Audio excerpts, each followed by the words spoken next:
بسم اللہ الرحمن الرحیم۔ السلام علیکم ورحمۃ اللہ وبرکاتہ۔ بسم اللہ الرحمن الرحیم۔ عزیز طلبہ، امید ہے آپ سب خیریت سے ہوں گے۔ آج ہم لیول نمبر 1 کا سبق نمبر 46 پڑھیں گے، جس کا عنوان ہے اسم تفضیل۔ اس سے قبل اسباق کے اندر ہم دیگر اسماء مشتقہ کا بیان پڑھ چکے ہیں۔ آج کے سبق کے اندر ہم آخری اسم مشتق یعنی اسم تفضیل کی تفصیلات پڑھیں گے۔ اسم تفضیل ایک ایسا اسم ہوتا ہے، ایک ایسا صیغہ ہوتا ہے جو ایک چیز کو دوسری چیز پر ترجیح دے رہا ہوتا ہے، فضیلت قائم کر رہا ہوتا ہے۔ جیسا کہ نام سے بھی آپ کو محسوس ہو رہا ہوگا کہ اسم تفضیل ایسا اسم جو ترجیح کے لیے استعمال ہوتا ہو، ایک چیز کو دوسری چیز پر فضیلت دیتا ہو۔ تو آئیے اسم تفضیل کی تفصیلات جانتے ہیں۔ آپ اپنی اسکرین پہ چند جملے دیکھ رہے ہیں۔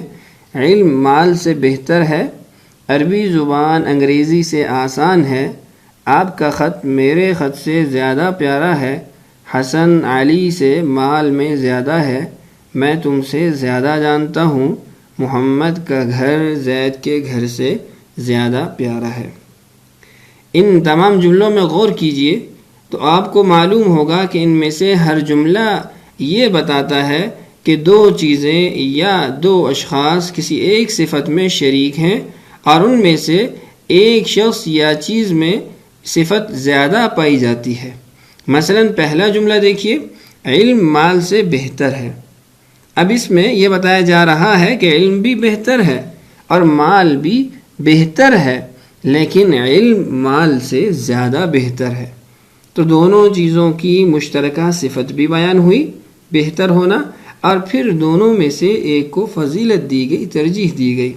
دوسرا جملہ دیکھیے، عربی زبان انگریزی سے آسان ہے۔ اب اس جملے سے کیا معلوم ہوا کہ عربی بھی آسان ہے، انگریزی بھی آسان ہے۔ آسان ہونے کی صفت میں دونوں مشترک ہیں، لیکن عربی کو ترجیح دی گئی کہ عربی زیادہ آسان ہے انگریزی کی نسبت۔ تیسرا جملہ دیکھیے، آپ کا خط میرے خط سے زیادہ پیارا ہے۔ اس جملے کے اندر بھی دونوں خطوط، چاہے وہ مخاطب کا کہا جا رہا ہے یا متکلم خود اپنا کہہ رہا ہے، دونوں کو پیارا کہہ رہا ہے۔ صفت مشترکہ دونوں کا خوبصورت ہونا ہے، اور پھر مخاطب کے خط کو متکلم کے خط پہ ترجیح دی گئی ہے۔ چوتھا جملہ دیکھیے، حسن علی سے مال میں زیادہ ہے۔ اب اس کے اندر دو چیزیں بتائی جا رہی ہیں کہ حسن کے پاس بھی مال ہے، علی کے پاس بھی مال ہے، لیکن حسن کا مال علی سے زیادہ ہے۔ میں تم سے زیادہ جانتا ہوں۔ اب تم جو ضمیر ہے، مخاطب کو بھی کہا جا رہا ہے کہ تم جانتے ہو، اور متکلم اپنا بھی کہہ رہا ہے میں بھی جانتا ہوں۔ اب جاننے کی صفت میں تو مشترک ہیں، لیکن متکلم اپنی ذات کی ترجیح قائم کر رہا ہے اس جملے کے اندر۔ اور آخری جملہ، محمد کا گھر زید کے گھر سے زیادہ پیارا ہے۔ اب محمد کا گھر بھی پیارا ہے، زید کا گھر بھی پیارا ہے، لیکن محمد کے گھر کو ترجیح دی گئی زید کے گھر پر۔ تو ان تمام جملوں میں آپ نے مشترکہ بات محسوس کر لی کہ دو چیزیں یا دو اشخاص ایک صفت میں مشترک ہیں، پھر ان میں سے ایک چیز یا ایک شخص کو دوسرے پر ترجیح دی گئی ہے۔ اب یہی آج کا ہمارا سبق ہے کہ اس کو عربی زبان میں ادا کرنا ہو تو کیسے ادا کریں گے۔ تو عربی زبان میں جب یہ معنی ادا کرنا ہو تو اس کے لیے اسم تفضیل کو استعمال کیا جاتا ہے۔ آئیے جانتے ہیں اسم تفضیل کس کو کہتے ہیں۔ اسم تفضیل وہ اسم مشتق جو فعل مضارع سے بنایا جاتا ہے۔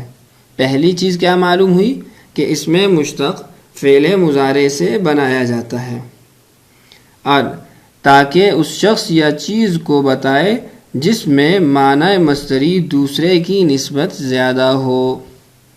دوسری بات کیا معلوم ہوئی اس تعریف سے کہ کسی شخص یا چیز کا بتاتا ہے جس کے اندر معنی مصدری دونوں میں موجود ہوتا ہے، لیکن ایک کے اندر دوسرے کی نسبت زیادہ ہوتا ہے۔ مثلا خالد اعلم من زید، خالد زید سے زیادہ علم رکھتا ہے، یعنی خالد بھی علم رکھتا ہے زید بھی علم رکھتا ہے لیکن خالد وہ زید کی بنسبت زیادہ علم رکھتا ہے۔ تو امید ہے اس میں تفضیل آپ سمجھ چکے ہوں گے۔ ایک بار پڑھ دیتا ہوں۔ اس میں تفضیل وہ اسم مشتق جو فعل مضارع سے بنایا جاتا ہے تاکہ اس شخص یا چیز کو بتائے جس میں معنی مصدری دوسرے کی نسبت زیادہ ہو۔ مثلا خالد اعلم من زید، خالد زید سے زیادہ علم رکھتا ہے۔ آئیے اب یہ جانتے ہیں کہ اس میں تفضیل کا صیغہ بنایا کیسے جاتا ہے۔ اس میں تفضیل بنانے کا طریقہ، 4 کام ہم کریں گے فعل مضارع کے صیغے کے ساتھ تو ہمارے پاس اس میں تفضیل کا صیغہ بن جائے گا۔ پہلا کام، مضارع کی نشانیاں حذف کر دیں۔ دوسرا کام، ابتدا میں حمزہ قطعی مفتوحہ لگا دیں۔ حمزہ قطعی پہلے بھی گزر چکا ہے، ایسا حمزہ جو کسی حالت میں بھی گرے نہیں، ساقط نہ ہو، کسی بھی عامل کی وجہ سے یا کسی بھی لفظ کے ساتھ جوڑ کے پڑھنے کی وجہ سے وہ حمزہ گرے نہیں۔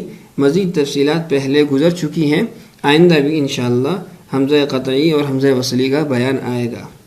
تو ابتدا میں حمزہ قطعی لگانے ہے اور اس کی جو حرکت ہوگی وہ زبر ہوگی، مفتوحہ ہوگی۔ اور تیسرا کام، عین کلمہ پر زبر لگانی ہے۔ اور چوتھا کام، لام کلمہ پر تنوین مقدرہ لگائیں گے۔ یہاں مقدرہ کا معنی سمجھ لیجئے۔ مقدرہ کا معنی یہ ہے کہ حقیقت میں تنوین ہوگی لیکن ظاہراً ہمیں نظر نہیں آئے گی، ظاہراً اس کے اوپر ہم تنوین نہیں لگائیں گے، چھپی ہوئی تنوین ہوگی جو معنن تو موجود ہوگی، لفظاً موجود نہیں ہوگی۔ تو 4 کام کرنے ہیں، مضارع کی نشانیاں حذف کرنی ہیں، ابتدا میں حمزہ قطعی مفتوحہ لگانا ہے، عین کلمہ پر زبر لگانی ہے اور لام کلمہ پر تنوین مقدرہ لگائیں گے۔ مزید اس میں تفصیل کے صیغے کے متعلق معلومات حاصل کیجیے اور یہاں طریقہ جانیے کہ کس طریقے سے یہ صیغہ بنے گا، اور جو ہم نے پہلے بنانے کا طریقہ بتایا تھا اس کو فعل مضارع کے ایک صیغے پہ لاگو کر کے دیکھتے ہیں کہ صیغہ کس نوع کا ہمیں حاصل ہوگا۔ ہم نے ایک صیغہ لیا یسہلو، آسان ہونا۔ سب سے پہلا کام کیا کرنا تھا؟ علامت مضارع حذف کرنی ہے، تو صیغے نے یہ صورت اختیار کر لی، علامت مضارع حذف کر لی گئی۔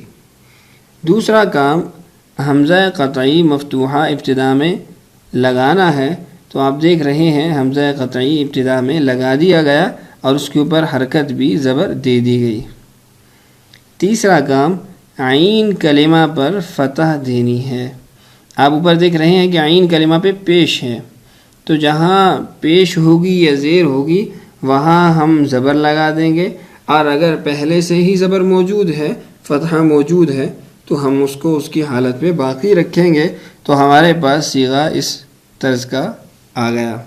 چوتھا کام یہ کرنا ہے کہ لام کلمہ پر تنوین مقدرہ لگانی ہے، اور مقدرہ کا معنی میں نے آپ کو بتا دیا کہ وہ حقیقت میں موجود ہوگی لیکن ظاہراً لفظ میں موجود نہیں ہوگی، تو صیغہ کیا بن گیا؟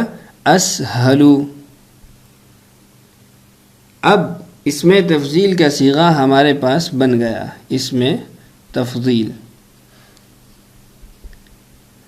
یسہلو کا مطلب تھا وہ آسان ہوتا ہے یا ہوگا، اسہلو کا مطلب ہے زیادہ آسان۔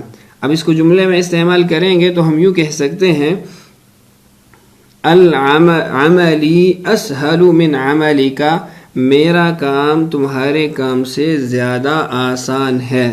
اب تمہارا کام بھی آسان ہے، میرا کام بھی آسان ہے، لیکن میرا کام تمہارے کام کی نسبت زیادہ آسان ہے۔ آئیے مزید صیغہ کے متعلق معلومات حاصل کرتے ہیں۔ اس میں تفضیل کن افعال سے بنتا ہے؟ یعنی اس میں تفضیل تمام کے تمام افعال سے نہیں بنے گا، کچھ افعال سے بنے گا۔ جانیے اس کو کہ کن افعال سے بنے گا۔ پہلا، فعل ثلاثی مجرد ہو، یعنی فعل کے اندر صرف 3 حرف ہوں۔ دوسرا، فعل کے معنی میں کمی زیادتی کا احتمال ہو، ایسا فعل ہو جس میں کمی یا زیادتی ہو سکتی ہو، ایسا فعل نہ ہو جس کے اندر کمی زیادتی کا بالکل احتمال ہی نہ ہو۔ تیسرا کام، فعل کی صفت مشبہ افعلو پر نہ ہو، یعنی افعلو کے وزن پر نہ ہو۔ ان 3 شرائط کا ہم نے خیال رکھنا ہے۔ اس صیغے سے، اس فعل سے بنائیں گے، اس صیغے سے بنائیں گے جو ثلاثی مجرد کا ہو اور اس کے معنی میں کمی زیادتی کا احتمال ہو، اور تیسرا اس فعل کی صفت مشبہہ افعلو پر نہ ہو۔ اب سوال یہ پیدا ہوتا ہے کہ دیگر افعال سے پھر اس میں تفضیل کیسے بنایا جائے گا؟ دیگر افعال سے اگر ترجیح قائم کرنی ہو، فضیلت قائم کرنی ہو تو کیسے کریں گے؟ تو نیچے نوٹ کے اندر اس بات کی صراحت کر دی گئی۔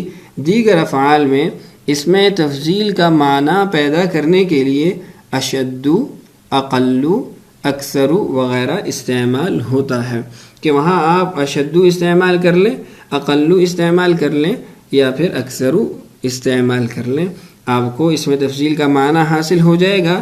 البتہ صیغہ اس میں تفضیل سے آپ ان کے اندر تفضیل اور ترجیح کا معنی قائم نہیں کر سکیں گے۔ تو امید ہے اس میں تفضیل کی اتنی تفصیلات سے آپ سمجھ چکے ہوں گے کہ اس میں تفضیل بنتا کیسے ہے اور اس کا کیا فائدہ ہوتا ہے۔ تو آئیے ابتدا کے اندر ہم نے جو اردو کی مثالیں لکھی تھیں، اب اس قاعدے کے مطابق عربی زبان کے اندر اس کا ترجمہ کرتے ہیں۔ پہلا جملہ تھا علم مال سے بہتر ہے، تو عربی میں العلم افضل من المال، تو افضل یہ اسم تفضیل کا صیغہ ہے جس کو ہم نے مثال کے اندر اسہلو کے وزن پر بنایا تھا۔ آپ کا خط میرے خط سے زیادہ پیارا ہے، خطو کا احسن من خطی، احسن یہ صیغہ اسم تفضیل ہے۔ میں تم سے زیادہ جانتا ہوں، انا اعرف منک، یہ اعرف اس میں تفضیل کا صیغہ ہو گیا۔ عربی زبان انگریزی سے آسان ہے، العربیۃ اسہل من الانجلیزیہ، اسہل یہاں پہ صیغہ اس میں تفضیل ہے۔ حسن علی سے مال میں زیادہ ہے، الحسن اکثر مالا من علی، محمد کا گھر زید کے گھر سے زیادہ پیارا ہے، بیت محمد اجمل من بیت زید۔ اب اسہل، اکثر، اجمل یہ تینوں اس میں تفصیل کا صیغہ ہیں۔ تو امید ہے مثالوں سے بات مزید آپ سمجھ چکے ہوں گے۔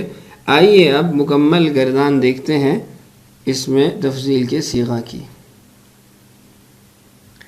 اسم تفضیل کی گردان افعل، افعلان، افعلون، افاعل، فعل، فعلیان، فعلیات، فعل۔ 4 صیغے مذکر کے ہیں اور 4 صیغے مؤنث کے ہیں۔ مؤنث اور مذکر کے یہاں 4 صیغے اس لیے ہیں کہ جمع کے اندر جمع مذکر سالم ہے اور جمع مذکر مکسر ہے، اسی طریقے سے جمع مؤنث سالم ہے اور جمع مؤنث مکسر ہے۔ جمع مؤنث سالم اور جمع مؤنث مکسر کے اندر جو تفصیلات ہیں وہ انشاءاللہ آگے آپ پڑھ لیں گے، یا پھر علم النحو کے اندر اس کی تفصیلات آپ جان جائیں گے انشاءاللہ۔ تو یہ تھا آج کا ہمارا سبق۔ ہم نے تفصیل کے ساتھ اس میں تفصیل پڑھ لیا اور اس کی گردان بھی جان لی۔ آئیے اب مشق کی طرف پڑھتے ہیں۔